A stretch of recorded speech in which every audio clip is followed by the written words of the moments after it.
I just came out to your face. You were there. And I asked my mom, who's that? And my mom was like, she's Ellen. And I just came to your face. Kadib waxaa ku imaaday wejigaaga. You were there. I asked my mom, who is that? Adina xaggaa joogta. Kadibna hooyaday waxaa weydiiyey waa kuma qofkaas. And my mom was like, she's Ellen. hooyadayna waxay dhahdeen waa Ellen. Halkan meeshii aad isticmaaleed ereyga said oo ah dhahay sidoo kaleetad Native Americans waxay isticmaalaan. I was like, waxaa dhahay camal waaye. She was like, waxay dhahday. And I'm like, waxaan dhahoyaa sidaasna waa isticmaali kartaa. She's really funny. Just watch the show. You will love her. I'm like, but I don't understand what she's saying. It's like, me either, but just watch it. She's hilarious. Hey guys, kusoo dhawaada channelka English with Mima. maadaama keeshan showyadan sharxay waa soo badin doonaa insha Allah. maanta waxaa idin wadaa show loo yaqaano The Ellen Show. showga waxaa iskale gabadhan loo yaqaano Ellen. maanta waxay wareysanaysaa gabar kaleeteed oo sheegaysa inay luqadda Englishka ka baratay iyadoo daawanaysa showgeeda. haddaba aan intro ku dheeraanin fadlan hadii nagu cusubtahay nagu soo biir channel subscribe dhe videoga like gray wixii fikradaada nagu la wadaag qaybta commentiga. Let's go. Our next guest is sitting in the audience right now and Our next guest is sitting in the audience right now. martidan xigta waxay dhex fadhidaa daawadayaasha ama dhageystayaasha. Audience eraha marka loo fiiriyo waxa ka mid audio oo ah maqal. Audience waxa marka dhageystayaasha sidoo kale waxa la dhihi karaa daawadayaasha. Could be you. Everybody stand up. And it could be you. adigana way ku noqon kartaa. Everybody stand up. qof walba istaag. All right. And you have to be honest here. Stay standing if you watch my show every day. Every day. And you have to be honest here. waana inaad daacad ahataa. Honest. daacad. hejta laguma dhawaaqo waa silent. oo way ka bilaabanaysaa. Honest. Stay standing if you watch my show every day.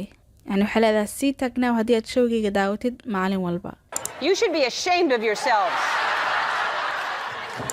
You should be ashamed of yourselves. waa inaa isku xishootiin ay leedahay. Stay standing if you've written me over 30 letters. Stay standing if you've written me over 30 letters. waxay leedahay sii taagnaaw haddii aad iisoo qortay wax ka badan 30 waraaq.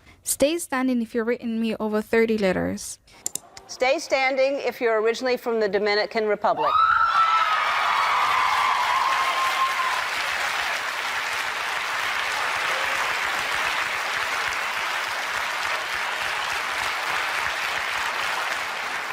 Stay standing if you're originally from the Dominican Republic. sii taagnaaw haddii aad origin ahaan kasoo jeedid Dominican Republic. Stay standing if you've learned English by watching my show. Deanna, come on down.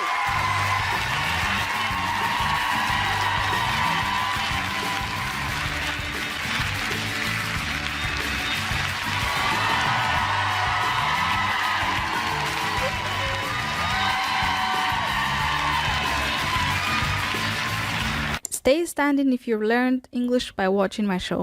sii taagnaaw haddii aad Ingiriiska ka baratay adigoo daawanayo showgayga. haddii aad showgayga Ingiriiska ka baratay sii taagnaaw. Diana, come on down.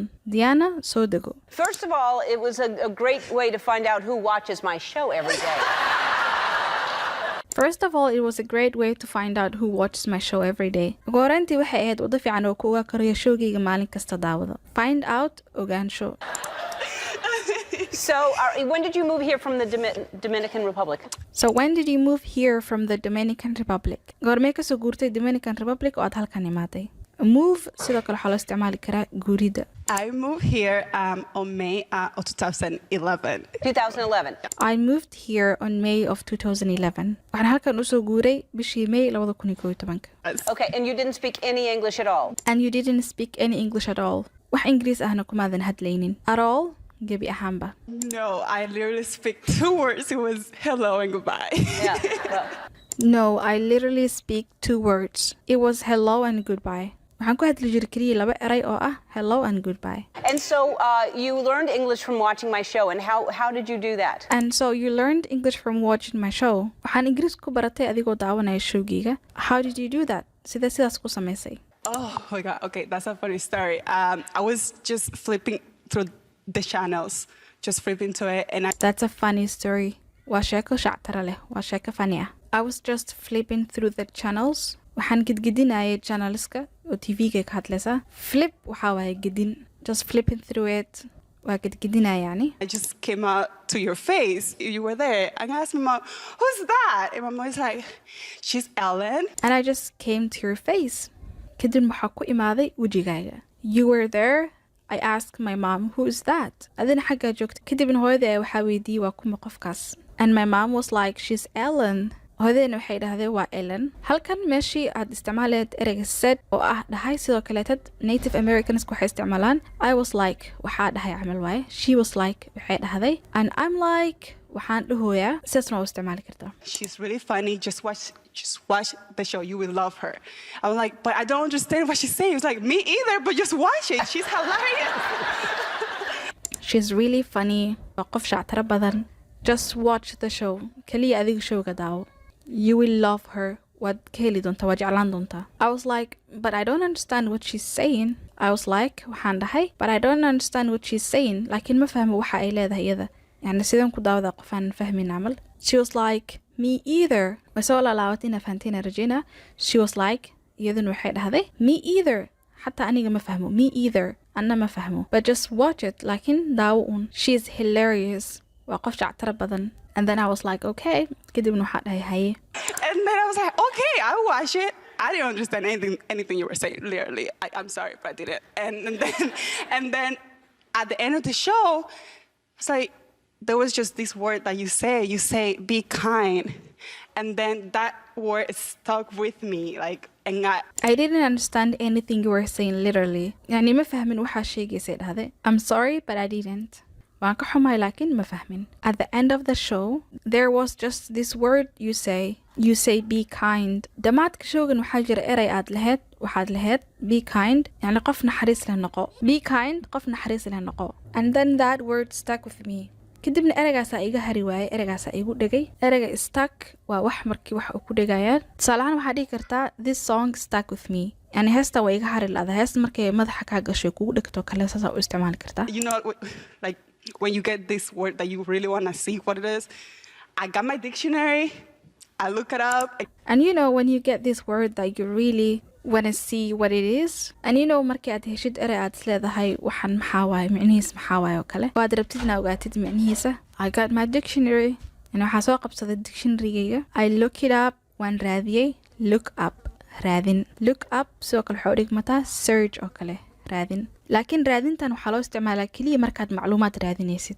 marka aad rabtid inaad waxyaabaha kale dad ama wax kaalo ma raadinta u isticmaalaysa waxaa dhahaysaa look for. tusaalahaan I'm looking for you. adaan ku raadinaya. look upna waxaa loo isticmaalaa macluumaadka. videogan maanta meeshaas ayuu ku egaya. waxaa rajeynaya inaad qoratay ereyadii kugu cusbaa. markaana waxaa kaaga dhex bixi doonaa videoga keliya oo anaguna waxba sharxaynin laakiin leh subtitle. istijaabi haddii aad wada fahmi kartid iyo haddii kaleba. haddii aadan qayb ka mid a fahmin waxaa kusoo laaban kartaa videogan qaybta aan sharxaayo. Our next guest is sitting in the audience right now, and it could be you. Everybody stand up. All right. And you have to be honest here. Stay standing if you watch my show every day. Every day. You should be ashamed of yourselves. Stay standing if you've written me over 30 letters. Stay standing if you're originally from the Dominican Republic.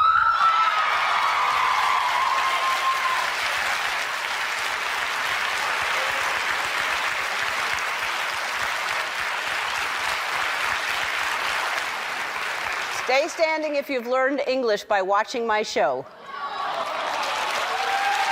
Deanna, come on down.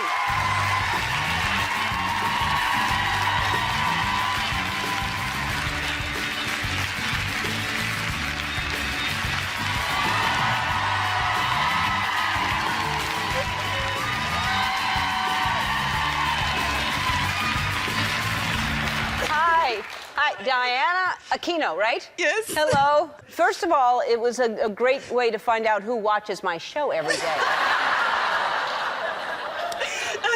So, when did you move here from the Dominican Republic?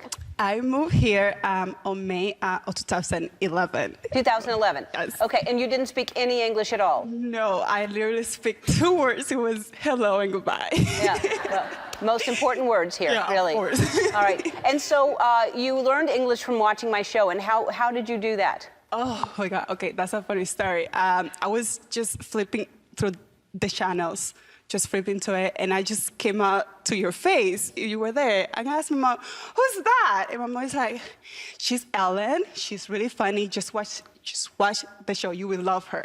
I was like, but I don't understand what she's saying. It was like, me either, but just watch it. She's hilarious. And then I was like, okay, I will watch it. I didn't understand anything you were saying, literally.